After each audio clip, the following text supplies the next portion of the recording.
In today's episode, I'm going to be talking about something that's really difficult. It's a story about losing your son. Our guest is going to talk about how his son, a very entrepreneurial, enterprising, active young man, lots of friends, doing well in school, was self-conscious about acne, he said. So much so that they thought about taking a medication called isotretinoin or Accutane. Little did he know that he was going to have a severe adverse reaction to the medication, which would ultimately result in his son taking his life 4 years later. In this heartbreaking interview, we're going to talk about how this tragic event unfolded. Hi, I'm Dr. Josef Witt-Doerring. It's my pleasure to be joined by Robert today. Robert is going to be sharing a tragic story about his son, Luke, who had a suicide from isotretinoin. And so thank you so much for coming on and agreeing to share the story. You're welcome. It's not very easy to do it, but if it can help other people, then it's a good thing to do. Okay. So, Robert, take us back to the start. When did Luke, why did Luke start taking isotretinoin or Accutane, as it's also known? So he, 16-year-old at secondary school in the UK, he just had bad acne. Bad acne, and of course, it matters to kids, doesn't it? And I get that. They don't want to look ugly, and it can scar you. And he had, taken various treatments from doctors, but he heard about this particular drug that was prescription only. And he went to a hospital in England, in Colchester, and he got prescribed Accutane to take. I think it was only a 6-week course from memory. And that's what he did. We took it. I remember discussing it with my wife, whether it was safe, and we had to sign a form to say that we accepted him taking it. I think an interesting point here, without you asking the question maybe, is that as someone who doesn't understand the medical industry, we're just not geared up or switched on to understand how it all works. We're kind of used to warnings with drugs. You take an aspirin, there's warnings. It can harm you, and any drug you take will harm you. And I guess we have some blind faith in them, in the medical industry. In the UK, the MRHI administers drug control. So although it says it has these serious side effects, you kind of got to get this impression that they are covering themselves. They just want to sign it so they can't be blamed for anything. You don't actually think, you do think it can't be actually that bad if they're allowing kids to take it. Surely it can't be that bad. Mm-hmm. But it seems to me that this disclosure and the signature is enough for them to say, well, no, we did warn you. Mm-hmm. But I think it's a whole thing in the medical. I've seen it since that, these warnings, that they expect us to understand the risk. And I don't think we really did. Yeah. And you probably didn't, because, if they just push a piece of paper at you and just say, here are the signs, can cause depression or, whatever it was, that's not really what happened with Luke is so much more than that.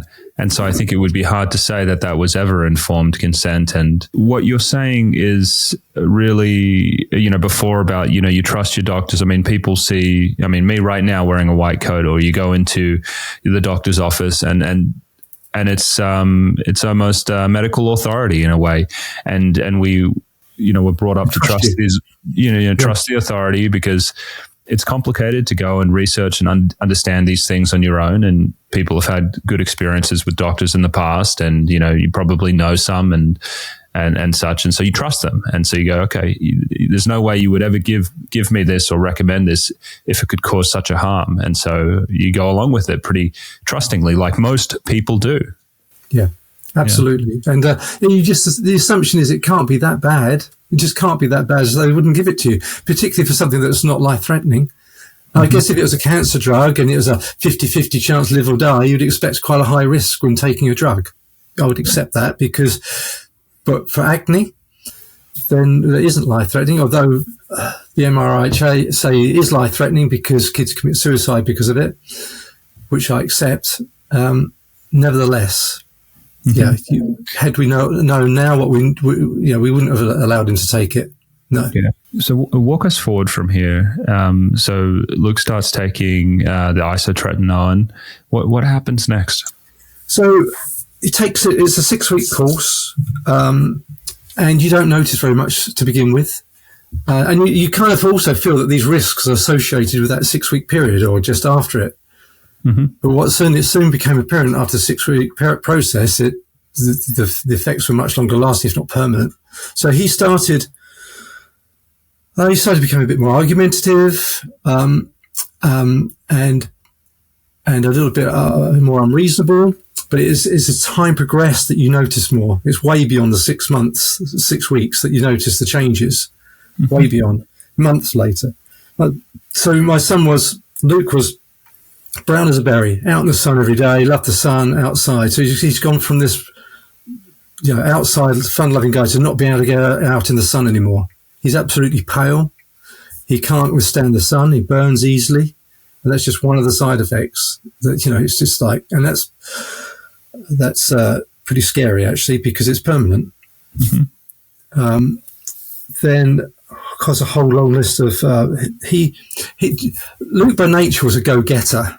He was, for example, at school, he would buy sweets in wholesale and go and sell them to his mates at a profit. He's an enterprising guy. He's ambitious, and he went from that to starting an apprenticeship, which we call a training in the UK in accounts, to not even able to cope with the coursework. He couldn't concentrate to do the coursework and to study.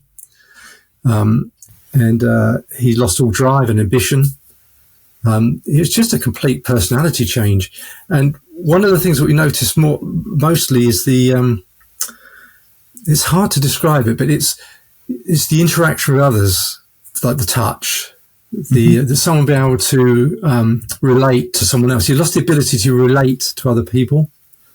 Like if someone's feeling sad, he wouldn't understand. If someone's feeling happy, he wouldn't be touchy-feely anymore. With his mum, it was just, and these things probably, if it was just one of them, you think, oh, it's a teenager getting older. But when they're just layered on lots of things, I mean, it affected him physically. He just, OCD is another thing he developed. He had to sit with the curtains pulled in a certain way, had to sit in a certain place. I mean, it's just like, the transformation is just scary, really. Just scary.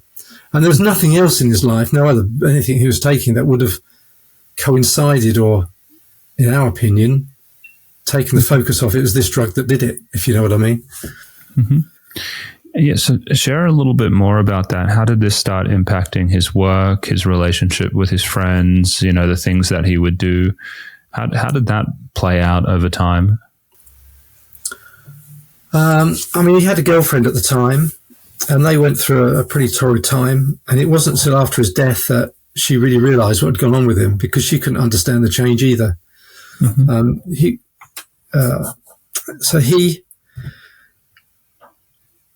His friends just couldn't understand why he wasn't himself. But friends are friends, aren't they? They're pretty loyal normally, friends, and they just stuck with him, and his good friends come around to see him.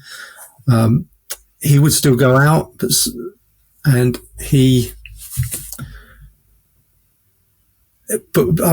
the work and the ambition. He went from someone with a drive to someone who couldn't even complete the first easy year of an accountancy course, mm-hmm. which is no more than a school qualification level. And he just said, I can't explain it. I can't understand why I concentrate. I can't do it. I just can't focus on it. I can't think straight. I remember his words. It's just heartbreaking. We couldn't understand it at the time. We're thinking, well, what's going on? Why can't you did GCSEs in England? Mm-hmm. Why can't you just do this? And to make it, my wife's an accountant, had sat the same course. So she was there to help him with the first year, mm-hmm. but he just couldn't concentrate on it. And fortunately for his work, they took him off the training scheme and employed him just as an accounts assistant. And, mm-hmm. They were really great. But, this is a young man who's ambitious, wanted to own his own company. He's just a great personality. He is just a super mm-hmm. kid. And it's just a complete personality change to, and it's the relationship side as well. His ability not to be able to understand other people's relations and, Yeah, I like birthday cards. You couldn't see the point of sending a birthday card, only cards to celebrate an anniversary or anything. It's just really weird. And having him around the house was difficult because he was irrational. I've got 2 other kids who went through that and were great with him, but we just understood there was something wrong. I think one of the most dangerous things about the drug, though, is that the recipient of the drugs, certainly in our case, and so other parents I know that have got problems with kids who have taken the drugs, is that they don't understand that it's the drug that's done it. All they can see that is that it's got rid of their acne, and it is effective at getting rid of the acne. And they don't see that it's affected them. They won't blame the drug because it's got rid of their acne. Mm-hmm. But Luke definitely realised that there was a change. There's something wrong. But he wasn't rational enough to realise, to say, I wish I'd never taken that drug. And that's one of the big dangers of the drug, because you get so many people saying, it works, it's great, I'm fine. And they are fine to themselves, but those close to them might notice a difference in them. But they might not associate it with the drug if it's not very severe. I bumped into an adult who had taken it, and as I was getting to know them and talking about their life history and what have you, I had no idea they weren't associated. I wasn't talking to them about the drug at all, but I just thought, you've taken this, haven't you? I bet you've taken this. Just the way their life's panned out, the way they're insular, the way they're... And I asked them, have you ever taken Accutane? And they said, yeah, I just took it from acne. And I just thought, yeah, because I could see it. I know. Because being around Luke, I could identify some of those characteristics and differences in them that are a bit subtle that it had affected them. But they had no one in their family had noticed, and they hadn't noticed, but I could see it. But I mean, they were dysfunctional, broken relationship, and quite rational to go and leave your partner for months, go somewhere else, just irrational behaviour. So he if anything, he just got worse and worse. So the longer after taking the drug, the worse he got. Mm-hmm. And he got to the point where he disappeared one weekend he found out he went to a hotel, but his plan was to hang himself. So he had gone to the hotel and then not be able to go through with it and came home. And then he flew out to Spain somewhere to just disappear to Spain, and we couldn't find him. We had the police involved trying to track him down. We managed to talk him into coming home, but he was miserable. But people talk about one of the side effects being depression.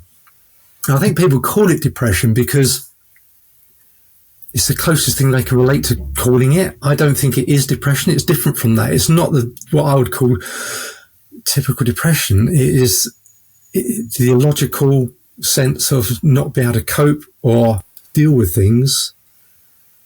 It might obviously have depression with it, but I wouldn't call it out and out depression. I think it's the wrong word that they use. In the warning for the drug, they say it might cause depression. Well, it's not really what it's called. It's causing, it's brain change, if anything.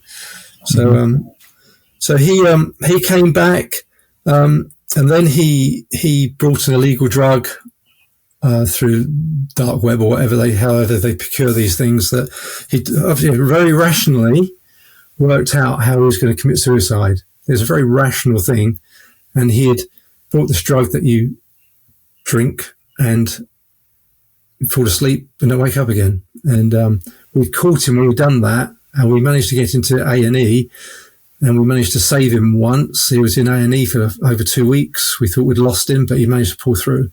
And this is the illogical side of it. He was so grateful to be alive afterwards, and he was so grateful to the nurses. He wanted to go back to the nurses and thank them and all this.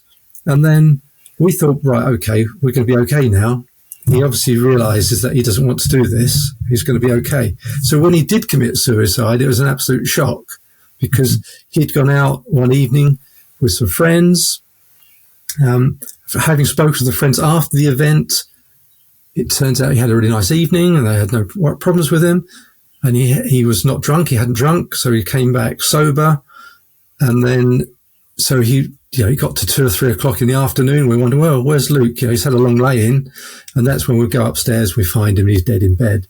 And he had got some more of this drug and taken it. But he had taken it not drunk, sober, just absolutely irrational. Well, not rational, but you know what I mean. And he had taken this to finish his life, and really, in a sad sort of way, in some respects, it's the best option for him, because his life would have been dreadful. That drug is just absolutely dire. And I can talk to you a bit more about the governing body, the MHRA, later, who've just gone through another review process of the drug, for which I was invited to give my opinion. But of course, it's effective, isn't it, in curing acne? So they don't want to stop prescribing it. So they are still going to prescribe it. They're giving more warnings associated with it, but they lure people into a false sense of security, because their warning talks about the, if you've got any side effects, report it to your GP immediately and go and see them, and we'll give you support effectively. But I keep telling them, the MHRA, that it's irreversible. There's nothing the doctors could do for Luke. They'd go and see them and they just scratch their head. They didn't know what to do. We paid for a private psychiatrist to try and work with him. And he was at a loss. It just made no sense. And it's just so luring people into this false sense of security. If you've got any side effects while you're taking it or whatever, and you go and see any problems, go and see your GP or report back to the hospital. Yeah, that's fine. Yeah, great, but they won't be able to help you. You'll like it for life. It's permanent, and it's scary that they just so. One of the things that annoy me most about the MHRA as a governing body in the UK for drugs is that I understand there's risks with drugs. I understand there's some risk. So out of 1,000, you might have someone near half a million, you might have someone die. I don't know. So I asked them on several occasions, particularly in one of their panel meetings, I want to know the answer is, what is the limit for reward to loss? So how many deaths would it take in the UK before you ban the drug? What's the relationship between number of prescriptions and deaths before you ban it? Because there must be that relationship. Surely there must be if they are governing the drug, surely they must have that number in mind, but they won't tell me. They just won't. They promised me in a meeting that they'd come back and advise me what that number is, and they haven't. And it's also terribly underreported. I imagine there's lots of suicides of young people out there that aren't even associated with the drug, that probably are, but people just don't realise. And that's just suicide. That's not talking about the illnesses it causes, which I've got parents that I know that have got very ill children. Sexual dysfunction is a big thing. And of course, the MHRA say, well, we're warned about that, but we don't get many reports of it. But of course, if you take it as a 16-year-old, and as you're getting older, you have sexual dysfunction, you don't know the difference, do you? You just think that's normal. So you wouldn't know you've lost libido. You just think that's normal, wouldn't you? So why is anybody going to report it if they think that's normal? They just think that's how they are. But I've got parents who've got kids who've got real problems with it. And it's very underreported. I think it's very the side effects are really underreported. But I think in the UK, we've got about a death a year, something like that. So I don't know how many deaths they'll allow before they'd stop it, but they won't tell me. I imagine that number is substantially lower, it's because it's not even, and that may be a poor way, like you suggested, to measure the impact, because if it's causing, permanent neurological and psychiatric problems, I mean, the disability, the loss of job, the damage to relationships, and, obviously it's something that I think everyone just says, oh, it's depression, could be due to an underlying depressive disorder, and so it's hard to detect. I want to ask you, just timeline-wise, a few more questions about Luke's death. How long after taking the drug did he take his life? I think it was over 4 years. Okay. 4 years. And I'd say the symptoms were getting worse as time progressed. Actually getting worse from the 6 weeks course. Yeah. And, when when he had his attempt, and I guess maybe I'm not sure in the months leading up to his successful attempt, what was he talking about? Was he saying, I'm depressed, I don't want to live, this is no life? Were those? Yeah, we had those conversations. I came home from work one day and was sobbing his eyes out in his bed with his mum. Yeah, and just say, I just can't cope with this. This is awful. I just can't think straight. I can't rationalise. And career-wise, he wasn't working at the time. He was living at home, and we talked about getting a job or working with me, maybe, or finding some avenue where he could do something to give him some self-worth, really. And he just wasn't capable. He just wasn't capable. Okay. It was just, it was just awful. At the time of this happening, I remember his attempted suicide. When we thought we had lost him, we didn't think he was going to come around again, but he did come around. But during that, I remember just popping out. I lived in a town called Colchester at the time, and we had a neighbour across the road that I used to see walking the dog. Never really spoken to them, but I popped out for something and just bumped into them and said, how are you? I just said, oh dear, well, my son's in hospital. And she just said, he didn't take the drug Accutane, did he? He said, yes. Oh. And she said, well, that's amazing, because my son died from that drug. He jumped off the bridge in front of a train at Essex University. And it's like, of all the people, my neighbour across the road also lost a son. And, so then you start thinking about it. So you start asking around your group of friends, anybody who's known, anybody who's taken this drug? And I think we got to 9 people. So there's Luke, my neighbour, and another 7 others who had taken it. We found out in it. And the crazy thing is that 3 of them were really ill. One of them had an attempted suicide, I think. And then only out of those 9 in my social circle, one girl was okay, supposedly. And so those odds, just from an arbitrary asking around, the odds are horrendous. And yet you talk to the MRHA and they said, we have, the percentage is so small, it doesn't, it's not reported. But I do think that people just don't report. I don't think people associate, particularly that age of teenagers growing up, and they're going to change, aren't they? Mm-hmm. To some extent as they grow older. I think a lot of the side effects are lost. I really do. I think especially at that age, when acne is a big issue, a lot of people will just say, it's just teenagers, they're moody, they're emotional, and they kind of just write it off in that way. Yeah, absolutely. Yeah. And it's you talk to people who've taken it and it's been effective, so they are saying, well, why deprive us of taking it if it's affecting a few people? And I say to them, are you okay with that morally, knowing that you're being fixed by other people dying and being maimed? And they just said, well, yeah, but it's such a small percentage, but I'm not so sure it is that small. But for this last investigation of the MHRA, I don't think they have investigated side effects statistically any further than they have in the UK, we have have you heard of the yellow card reporting system in the UK? Yes. It's where you can go online and register a side effect from a drug.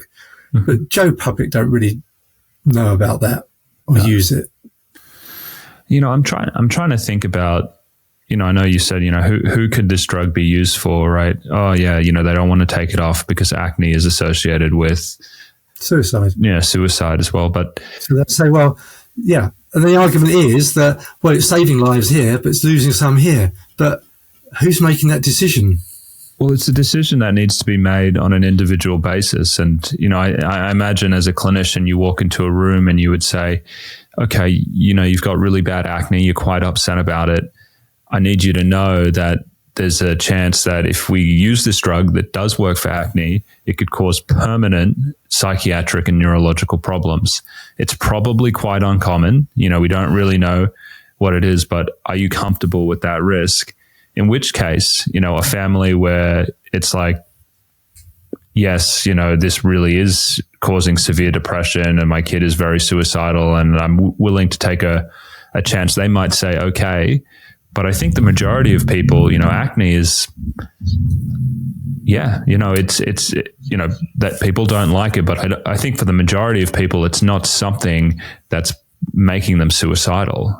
For the vast majority of people with acne, I mean, it's uncomfortable. It may cause self-consciousness. It's ugly. I had it as a teenager. Lots of people did it. It's so miserable. I do get, and it is a magical cure. It does get rid of it. And I can't argue with anybody who says it works, because it does. It gets rid of acne. It's just the risks and the illness that comes with it. Another one of my friends who took it is now divorced, and we believe, my wife and I believe, that's primarily due to the drug and his irrational behaviour. Yeah, but he would never accept it was the drug, and maybe the placebo effect I'm having is that I'm blaming too much onto it. But I really don't think I am, because you talk to the parents who I'm in contact with their kids, and I know that some of them are living with their kids right on the knife edge. Right on, I'm going to turn my back one day, he's going to be dead, he's going to commit suicide. There's horrible things have been there. You're trying to keep your son alive and keep him rational, and they're living with that. And I just, it's just awful. It is just, I can't, and I just can't understand the UK government not doing more about it. Mind you, UK government. But it's just absurd, really. Well, as we've been talking, I pulled up the FDA labeling, and even in the FDA labeling, they're talking about depression and psychiatric symptoms, but they're not saying it's permanent, right? And when you don't do that, it gives the impression that if you just stop the drug, everything's going to go away, and that's not a real warning from my perspective. And that is reality, and that's where I think the AMHRA has come unstuck, that they're just haven't got it in their head that this is irreversible.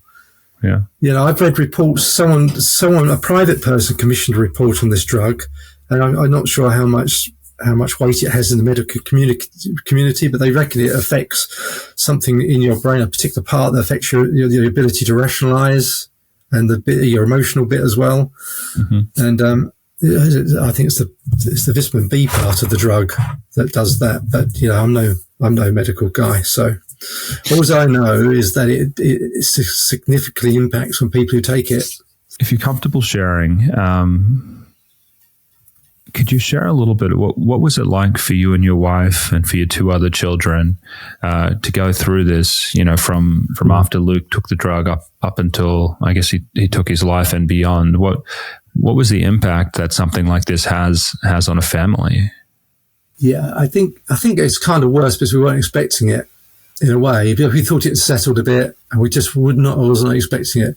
So it was I went up.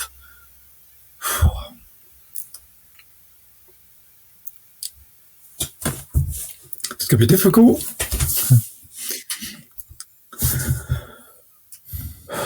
So I found him. I went up, and he's rigid in bed, cold. Called my wife, runs upstairs. Both the kids were home, my parents were home, everyone's family was around. You could just imagine the turmoil.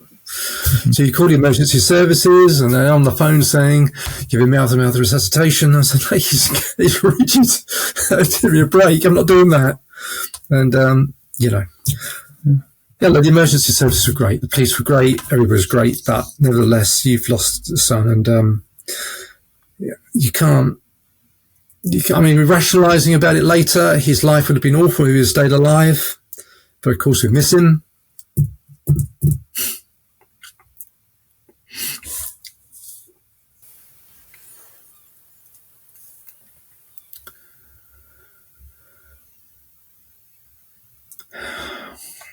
But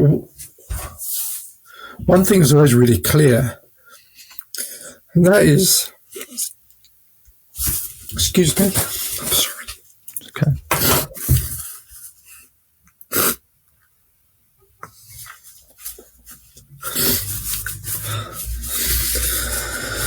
We know that he would have wanted us to be miserable, so we've made a real effort to get on with our lives, have a laugh, and we do. Most of the time we're fine. Mm-hmm. So I have to answer questions. So,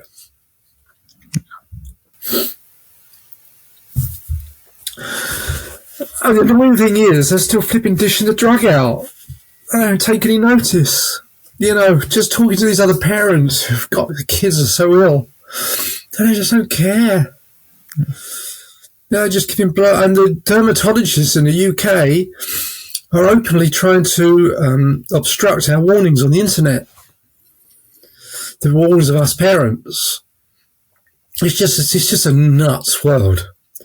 The MHRA had a meeting with some of the other parents, and they acknowledged the deaths. They accepted the deaths in the meeting, but publicly they don't really.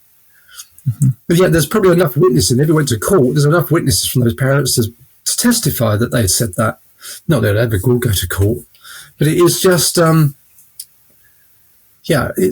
don't understand why they think it's okay for so much.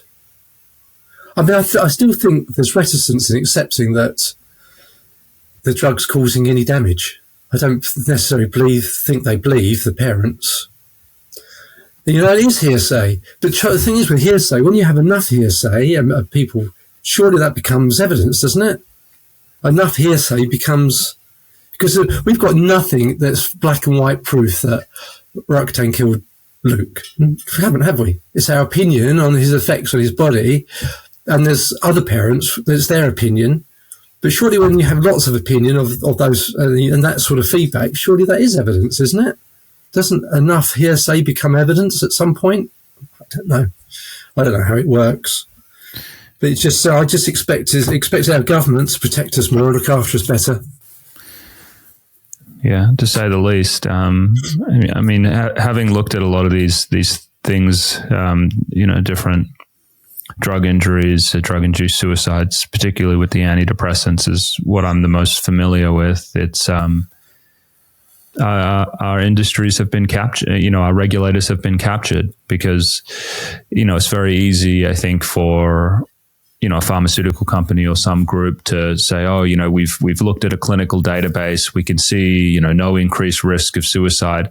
And if something's, is not going to be detected, it's gone unnoticed, or maybe if it's less, not very common, it's very easy for it to sort of slip through.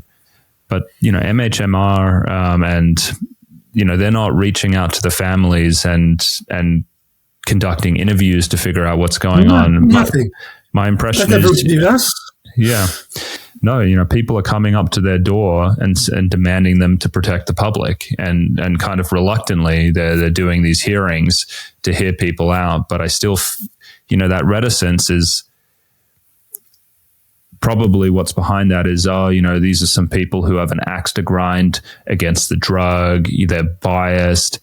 I mean, could you imagine, your health regulator, who's meant to be protecting the public, almost siding with with industry, to kind of keep the drug on the market and kind of wave away the risks. And I think it's just been so captured. It's a very difficult. I understand it is a very difficult thing. I mean, the drugs do so much help. I have MS. I take a drug made by the same manufacturer who makes Accutane. Yeah. So, and I need that drug. It's a good. I think it's doing me a good job of preventing, MS related symptoms. And so I'm not anti-drug. But I just think that this particular one, and there must be others, the side effects are just scary for what they're curing and what they're giving it to kids for. Mm-hmm. Yeah. Just kids, 16-year-old with acne. Yeah. And they give him a drug like this. Mm-hmm. And then I cannot kick myself because I had a really bad feeling about it at the time. Which, again, is not particularly rational, but I just thought, do you really want to be taking something that you have to sign for? So, yeah. But you just have confidence and faith that it can't be that bad if they're allowing kids to have it.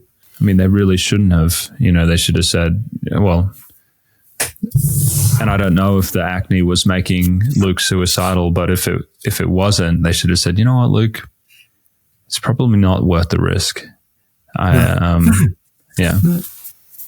Yeah, absolutely. I was talking to parents about it.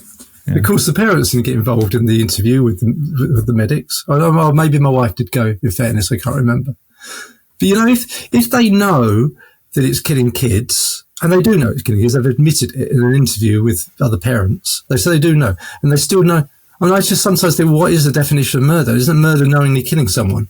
Mm-hmm. So are they not, by the definition of the term, knowingly killing kids, because they know it, by issuing that drug, it's going to kill kids? They know it is. They've admitted it is. So at what point does that become premeditated? It's a fine line, I would have said. Yeah. I don't think, I'm going back to what we do in the US, and I know for Accutane, you're not allowed to give it. I mean, it's a contraindication for a woman of childbearing age, not on birth control. I know that's a big thing. Like, they will not give it to you, and they make you sign a form saying that you'll use contraception just because it's very lethal to growing fetuses. But I don't think that they make you sign for the psychiatric side effects. Now, when Luke was, signed that form, was that talking about depression and such? Was that what was in there?